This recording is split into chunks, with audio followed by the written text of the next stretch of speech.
ഗാന്ധിജി എവിടെയാ അതില്? ഗാന്ധിജി എന്ത്? ഗാന്ധിജി ഇതാണ് ഗാന്ധിജി. മോദിജി എടുത്തരാം. Modiji very good. അച്ഛനെടുത്ത് കൊടുത്തേക്ക് മോദിജി. ഒബാമയെ കാണിച്ചു തരാമോ അച്ഛനാ?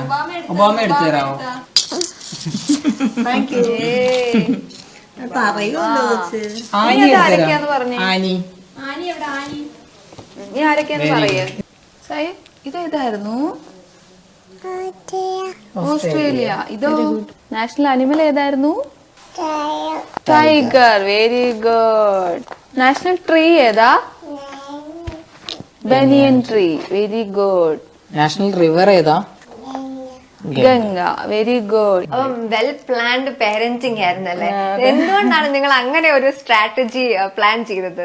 അതന്നെ മെയിൻ ആയിട്ട് ഈ പറഞ്ഞ പോലെ സ്ക്രീൻ ടൈം ഭയങ്കര ഒരു പ്രശ്നത്തിലേക്കൊക്കെ ഇപ്പൊ ഈ കഴിഞ്ഞ ദിവസം കണ്ട പോലെ തന്നെ എന്താ അമ്മ ഫോൺ എടുക്കരുതെന്ന് പറഞ്ഞപ്പോ അവൻ ഏതോ ഒരു വീട്ടിലൊരു കുട്ടി TV എല്ലാം തല്ലി പൊട്ടിച്ചു എന്നുള്ളൊരവസ്ഥ വരെ എത്തി. അപ്പൊ അങ്ങനെയൊക്കെ ഉള്ളൊരു സിറ്റുവേഷനിലേക്കൊക്കെ പോകുന്നത് കൊണ്ട് പിന്നെ ഞങ്ങൾ ഈ ഫുഡും കുറച്ച് കോൺസെൻട്രേറ്റ് ചെയ്യണം എന്നുള്ളൊരു ഇതിലായിരുന്നു. നമ്മൾ കണ്ടിരിക്കുന്ന ഒരു ഇതെന്ന് വെച്ചിട്ടുണ്ടെങ്കിൽ ഫുഡൊക്കെ കുട്ടികൾ കഴിക്കാൻ ഭയങ്കര ബുദ്ധിമുട്ടാണല്ലോ. അപ്പൊ അതുകൊണ്ട് തന്നെ ഡിസ്ട്രാക്ട് ചെയ്ത് കഴിക്കാനായിട്ട് ഫോണൊന്നും അലൗഡ് അല്ല.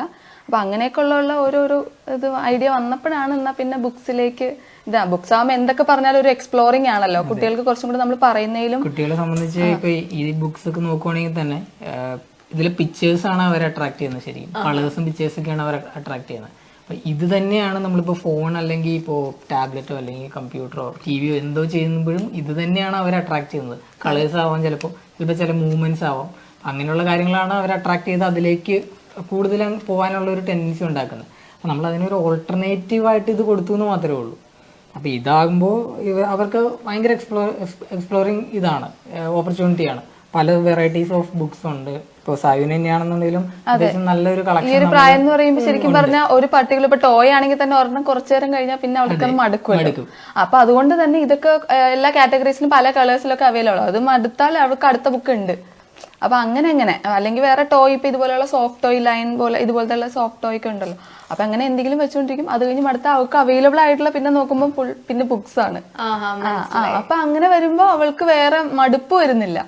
പിന്നെ അത് കഴിഞ്ഞപ്പോ നമ്മള് ബ്ലോഗ്സ് ഒക്കെ മേടിച്ചു കൊടുത്തിട്ടുണ്ട്. നേരത്തെ തന്നെ ബ്ലോഗ്സ് വാങ്ങാനുള്ള ഒരു പ്രായം ആയിട്ടില്ല. എന്നാൽ പോലും അതിങ്ങനെ വയ്ക്കാനായിട്ടൊക്കെ കുറച്ച് 1.5 വയസ്സൊക്കെ കഴിയണമല്ലോ ശരിക്കും അതൊക്കെ ഒന്ന് കണക്ട് ചെയ്ത് വെക്കണമെങ്കിൽ. പക്ഷെ അവള് വയ്ക്കും.